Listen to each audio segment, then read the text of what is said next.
You feel like a number one, shining bright for everyone.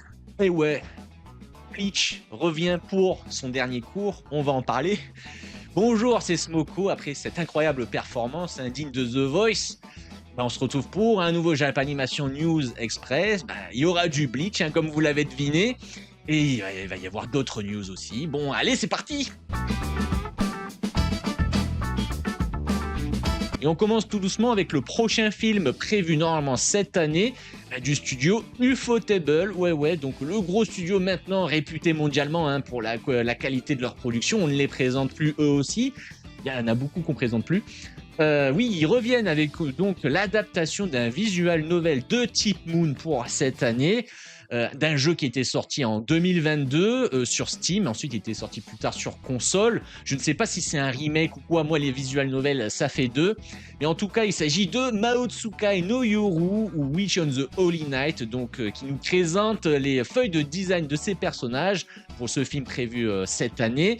Et on apprend aussi que le cast du jeu vidéo, à savoir du beau monde avec Haruka Tomatsu, avec Kananazawa ou bien Yusuke Kobayashi, reprendront leur rôle dans cette adaptation. Je voulais quand même parler de ce truc là dont je vais vous parler parce qu'on est en plein dedans, c'est un truc lié à l'IA. Il s'agit de l'adaptation en animé d'un webtoon qui s'appelle Kindergarten for Divine Beast, qui va être entièrement réalisé par IA. Ouais, d'ailleurs on a même une déclaration de ces producteurs qui nous disent la chose suivante: que ce projet intègre l'IA dans l'ensemble du processus de production audiovisuelle. Daiwon Broadcasting a supervisé la planification, la production et la post-production. La société collabore avec Glitch Goblin Studio, un studio vidéo spécialisé dans l'IA et appartenant au groupe Korea Edu. Chaque épisode est conçu sous la forme d'une émission de 10 minutes regroupant 2 épisodes du webtoon original. L'équipe a utilisé l'IA non seulement comme outil d'automatisation, mais aussi comme partie intégrante du processus créatif. Et ça pose question sur l'avenir, encore une fois, on en parlait déjà avec Wit Studio il n'y a pas longtemps. L'équipe de production s'est attachée à préserver le ton et l'attrait des personnages du webtoon original. Malgré tout, ça reste supervisé par des humains, encore heureux j'ai envie de dire, tout en affinant la mise en scène, le montage et la post-production afin de répondre aux normes télévisuelles. Un représentant de Daiwon Broadcasting a déclaré que ce projet démontrait comment l'IA pouvait servir d'outil créatif, pratique dans la production de contenu, au-delà d'une utilisation expérimentale, tout en maintenant une qualité digne de la télévision.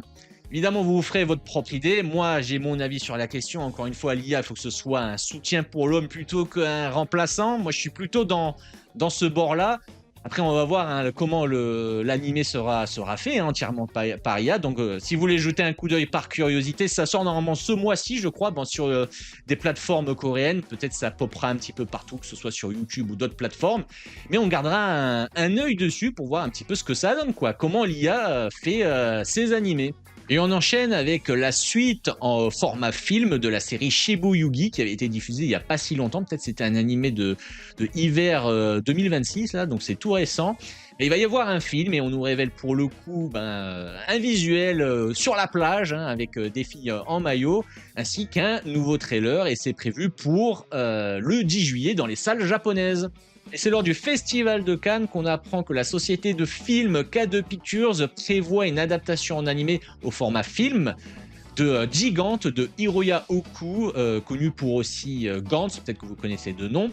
On n'a pas plus d'infos pour le moment, si ce n'est l'histoire d'un lycéen qui est fan d'une star du porno, qui va rencontrer un jour, qui est à côté de chez lui, et s'en suivra apparemment des aventures surnaturelles. Donc à voir, je suis curieux de voir ce que ça va donner cette histoire, mais on n'a pas plus d'infos pour le moment. Et on a enfin des infos sur le prochain film du studio Clap avec le réalisateur Takayuki Hirao et le character designer Shingo Adachi qui nous avait livré précédemment Pompose Cinéphile, l'excellent Pompose Cinéphile que je vous invite à aller voir. Et ils reviennent avec Wasted Chef qui nous a révélé un visuel lors du Festival de Cannes et apparemment un trailer a aussi été montré là-bas mais il n'a pas été partagé encore, j'imagine que ça va sortir dans les prochains jours. On n'a pas de date pour le moment malheureusement. En tout cas ça parle d'un jeune chef qui est à la recherche d'une saveur perdue, il se retrouve dans une ville en ruine dépourvue de tout goût. et il est sauvé par une jeune fille du nom de Kasumi, et sa cuisine va réveiller des souvenirs enfouis. Mais malheureusement, des forces obscures menacent d'effacer tout désir. Il aura pour but avec sa cuisine de sauver les deux mondes. Et on va parler maintenant d'un autre film, puisque You Fireworks and Our Promise dévoile de nouvelles infos pour ce film prévu le 17 juillet prochain dans les salles japonaises, produit par le studio Synergy SP et The Answer Studio. On a donc un nouveau visuel ainsi qu'un nouveau trailer pour ce film qui parle de deux lycéens. C'est une romance, le film est une romance pour information, de deux lycéens qui se retrouveront liés par le dessin mystérieux d'un feu d'artifice. Ils seront amenés à faire un choix dans un laps de temps limité, et ça se passe durant le grand feu d'artifice du festival de Nagaoka, qui est un des 3 grands feux d'artifice au Japon, paraît-il. Peut-être qu'un jour j'irai le voir, hein, j'aimerais bien. Donc ce film est prévu donc le 17 juillet prochain. Et avant d'entamer la dernière grosse news de ce Japanimation News Express, sur une de mes séries favorites, hein, d'ailleurs, je pense que vous le savez, hein, juste avec ça, ou alors là, juste à côté, j'ai Tensa Zangetsu, hein, il est jamais bien loin, vous le voyez aussi souvent sur des miniatures. Bon bref, là on va parler d'une série que j'adore beaucoup aussi, hein, de Mushoku Tensei saison 3, j'avais d'ailleurs fait une vidéo dessus, une review, hein, il y a quelques temps de ça, je vous invite à aller la voir. Mushoku Tensei saison 3 qui révèle un nouveau visuel, c'est toujours produit par le studio Bind et c'est prévu pour juillet prochain.